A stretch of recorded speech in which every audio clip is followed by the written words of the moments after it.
بسم اللہ الرحمن الرحیم۔ السلام علیکم ناظرین۔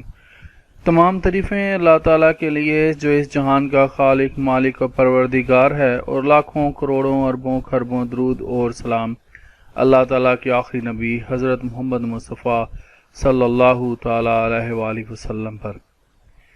ناظرین، ہمارا آپ کو پتہ ہے ایک سلسلہ چل رہا ہے، یہ جو وکلا کی پیشہ ورانہ غفلت کی صورت میں کارروائی کا طریقہ کار جو ہے، یہ اس سلسلے کی دوسری ویڈیو اور یہ آخری ویڈیو ہے۔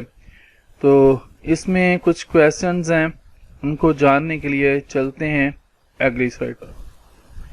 ناظرین، جیسا کہ آپ جانتے ہیں کہ ہم وکلا اور بار کونسلوں کے قانون 1973 کے بارے میں بات کر رہے ہیں، یعنی the legal practitioners and bar councils act 1973۔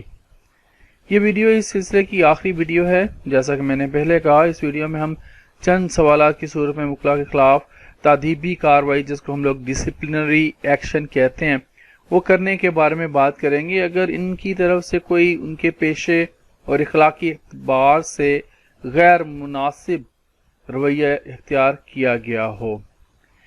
ایک سوال تو یہ ہے کہ وکلا کے خلاف شکایت درج کرانے کا کیا طریقہ کار ہے؟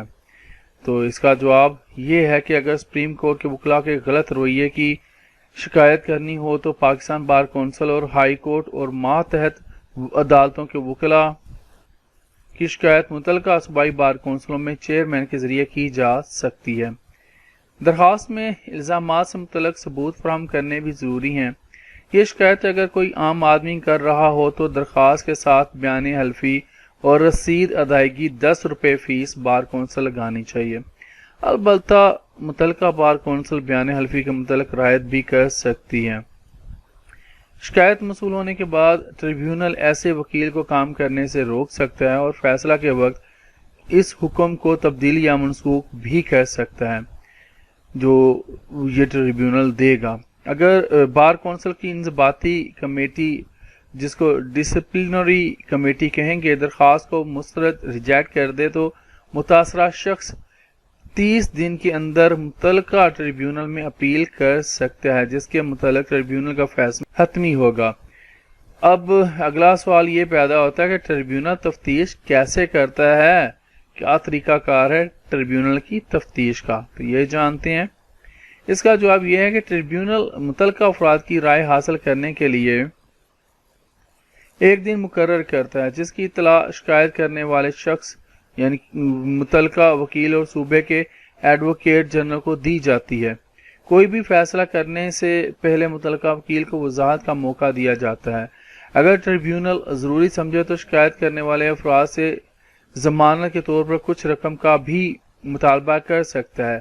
ٹریبیونل اگر کسی وکیل کے متعلق کارروائی کے بعد اس کے بطور وکیل کام کرنے سے روکنے کا فیصلہ کرے تو اس کا لائسنس ضبط کر لیا جاتا ہے۔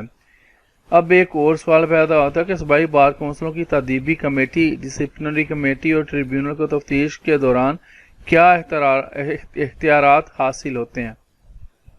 اس کا جواب کچھ اس طرح ہے کہ تفتیشی مقاصد کے لیے صوبائی بار کونسلوں کی تادیبی کمیٹی اور ٹریبیونل وہ تمام اختیارات استعمال کر سکتے ہیں جو ضابطہ دیوانی کے تحت عام عدالتوں کو حاصل ہیں، مثلا متعلقہ شخص کو حاضر کرنے، دستاویزات یا ثبوت پیش کرنے کا حکم دینے اور گواہوں کے پیش کرنے کے اختیارات وغیرہ۔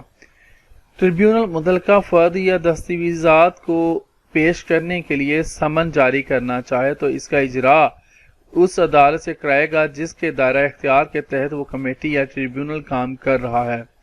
ٹریبیونل کے حکم سے متاثرہ شخص 60 دن کے اندر پاکستان بار کونسل میں اپیل کر سکتا ہے، جس کی سماعت تادیبی کمیٹی کرے گی اور کوئی مناسب حکم جاری کرے گی۔ اب یہ جان لیتے ہیں کہ اس پاکستان بار کونسل کی تادیبی کمیٹی کو کیا اختیارات حاصل ہیں۔ تو اس کا جواب کچھ اس طرح ہے کہ پاکستان بار کونسل کی تادیبی کمیٹی اپنی تحریک پر کسی وکیل کے خلاف تادیبی کارروائی جو صوبائی بار کونسل کے سامنے جاری ہو کو طلب کر کے اس کی تفتیش کرنے اور اسے نمٹانے کا اختیار رکھتی ہے۔ پاکستان بار کونسلز خود بھی کسی وکیل کے خلاف تادیبی